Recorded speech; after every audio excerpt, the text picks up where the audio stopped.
अभिव्यक्ति की आजादी पर हमला, पत्रकारों की गिरफ्तारी जैसे गंभीर मुद्दे को लेकर इंडिया घटक दलों के द्वारा राजधानी रांची में जिला स्कूल से राजभवन तक आक्रोश मार्च निकाला गया, जहां घटक दलों ने झारखंड के राज्यपाल के जरिए राष्ट्रपति को ज्ञापन सौंपा। वहीं इस आक्रोश मार्च में इंडिया घटक दल ने केंद्र सरकार पर जमकर हमला किया। उन्होंने केंद्र सरकार पर संवैधानिक ताकतों का दुरुपयोग करते हुए विपक्षी दलों के नेताओं को ईडी और सीबीआई का उपयोग करके परेशान करने का आरोप लगाया। विरोध प्रदर्शन में शामिल नेताओं ने एक स्वर में कहा कि केंद्र सरकार विपक्षी पार्टियों के नेताओं को गिरफ्तार तो करवाया जा रहा था, अब तो लोकतंत्र के चौथे स्तंभ पर भी हमला किया जा रहा है। जिस प्रकार पत्रकारों की गिरफ्तारी हो रही है, शर्मनाक है। इसे लेकर हमारी इंडिया गठबंधन की पार्टी विरोध कर रही है और यह विरोध लगातार जारी रहेगा।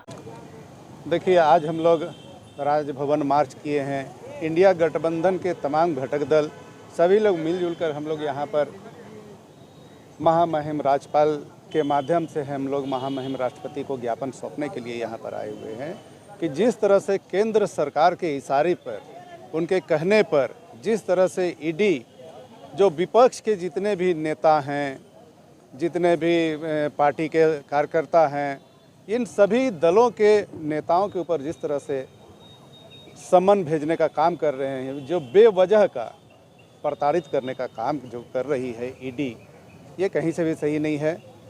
ये आप देख रहे हैं कि राजनीतिक दल को तो कर ही रहे हैं, जिसको हम लोग लोकतंत्र के चौथे स्तंभ कहते हैं, जो मीडिया के लोग हैं, पत्रकार लोग हैं, वैसे लोगों को भी टारगेट किया जा रहा है। तो ये कहीं से भी सही नहीं है। इसका हम लोग इंडिया गठबंधन के तमाम घटक दल पुरजोर विरोध करते हैं और ये लोग तब से और ज़्यादा प्रताड़ित करने का काम कर रहे हैं जब से डुमरी का चुनाव हुआ। डुमरी का चुनाव में जिस तरह से ये लोग मुंह के बल गिरे हैं, तब से ये लोग अब तमतमाए हुए हैं और खिसियाने बिल्ली खंभा नोचे वाला काम कर रहे हैं ये लोग। और किसी तरह से भी ये लोग बदनाम करने का कोशिश कर रहे हैं कि जिस तरह से यहाँ जो झारखंड में एक आदिवासी मुख्यमंत्री है, जो आदिवासी राज्य का आदिवासी मुख्यमंत्री है, वैसे मुख्यमंत्री को प्रताड़ित करने का जो कार्य कर रही है, ये कहीं से भी सही नहीं है और ये केंद्र के सरकार के इशारे पर किया जा रहा है। इसका हम लोग मुंहतोड़ जवाब देंगे। आने वाले जो 2024 में है, 2024 में ये पूरे देश की जनता देख रही है और पूरे देश की जनता आक्रोशित है इनके कार्यों से, इनके काम करने की जो शैली है, उनके शैली से जिस तरह से पूरे देश की जनता आक्रोशित है, इसका जवाब हम लोग 2024 में देने का काम करेंगे। क्या लगता है कि झारखंड के मुख्यमंत्री या झारखंड को वो कमजोर देख रहे हैं, इसलिए ईडी का दबाव लगातार बन रहा है? हाँ, वही ना मैंने कहा कि आदिवासी मुख्यमंत्री समझकर ये लोग कमज़ोर समझ रहे हैं और ये लोग कमज़ोर समझ के इस तरह से प्रताड़ित करने का काम कर रहे हैं। ईडी का सम्मान बार बार सम्मान पर सम्मान इस तरह से ये लोग केंद्र सरकार के इशारे पर कर रहे हैं। लेकिन हम लोग कमज़ोर नहीं है। यहाँ के आदिवासी लड़ना जानते हैं, भिड़ना जानते हैं, हर तरह से किसी भी गलत का सामना करना जानते हैं। हम लोग लड़ झगड़ के हम लोग झारखंड अलग राज लिए हैं, तो हम लोग लड़ के हम लोग बचाने का भी काम करेंगे और इस तरह से बेवजह जो हम लोग के ऊपर अटैक करेंगे, प्रहार करेंगे, वैसे लोगों का हम लोग मुंहतोड़ जवाब देने का भी काम करेंगे। ये धरती भगवान बिरसा मुंडा जी की धरती है। भगवान बिरसा मुंडा जी भी अंग्रेजों से लड़कर इस धरती को आबाद किए थे और हम लोगों ने भी लड़कर झारखंड अलग राज लिया है। तो इस राज को चलाना भी हमारा जिम्मेवारी है और हम लोग बखूबी चलाने का काम करेंगे। भारतीय जनता पार्टी जितना करना है कर ले, हम लोग डरने वाले नहीं हैं, घबराने वाले नहीं हैं।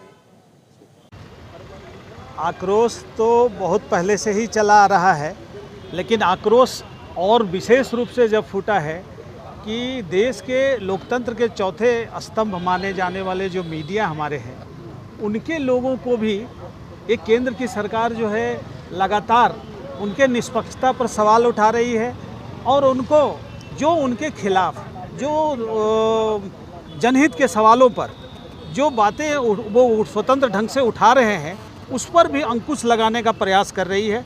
इसका एक प्रयास का एक ये है कि वो जो है पत्रकारों को गिरफ्तार कर रही है, प्रेशर बना रही है ईडी और ये सब का जो इस्तेमाल करके उसको जो है उन पर दबाव बना रही है कि आप जो है मेरे खिलाफ ना बोलें। तो आप समझिए कि जो राजनेता उनके खिलाफ बोलता है, आप उस पर ईडी लगा देते हैं।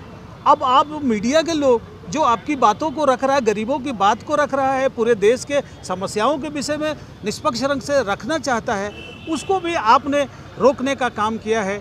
इसी संदर्भ में ही हम लोग जो है आज राजभवन मार्च इंडिया गठबंधन के सभी साथियों द्वारा ये किया गया है।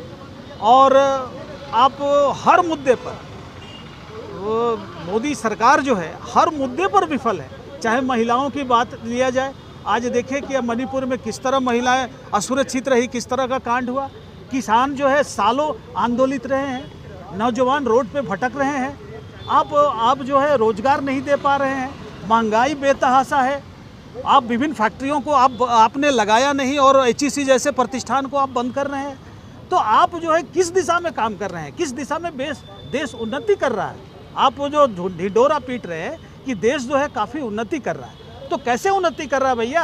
आप किसान खुश नहीं है, महिलाएं सुरक्षित नहीं है, महिलाएं की पहलवान बेटियां रोड पे हैं, और वो जो एक आपके मंत्री हैं उनके खिलाफ जो है उनका अपना ये मांग रही है, लेकिन आप उसको दे नहीं पा रहे हैं।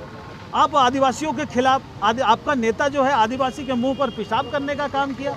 तो आप पिछड़ों को, दलितों को, कौन सा वर्ग आपसे खुश है? आप महंगाई उसी कदर है, तो आपसे कौन खुश है? आपसे कोई खुश नहीं है। और जनता जो है आपको देख रही है, और जहाँ भी आपके विरुद्ध सरकारें जहाँ भी है, आप उसको अपदस्थ करने का पूरा प्रयास कर रहे हैं। आप झारखंड सरकार के लोग, अब जो चुनी हुई सरकार है, चूंकि उनकी सरकार वहाँ नहीं है, इसलिए उसको अपदस्थ करने का धनबल का प्रयोग कर रहे हैं। उसको अपदस्थ करना चाहते हैं, बिहार के सरकार को अपदस्थ करना, आगे राजस्थान की सरकार को अपदस्थ करना। और जो भी नेता जिस पर आप लोगों ने आरोप लगाया कि कई हजार करोड़ का उन पर आरोप है, और आपके दल में वो शामिल हो गए, तो उसको जो है मोर पहनाने का काम किया, आपने उप मुख्यमंत्री बनाने का काम किया।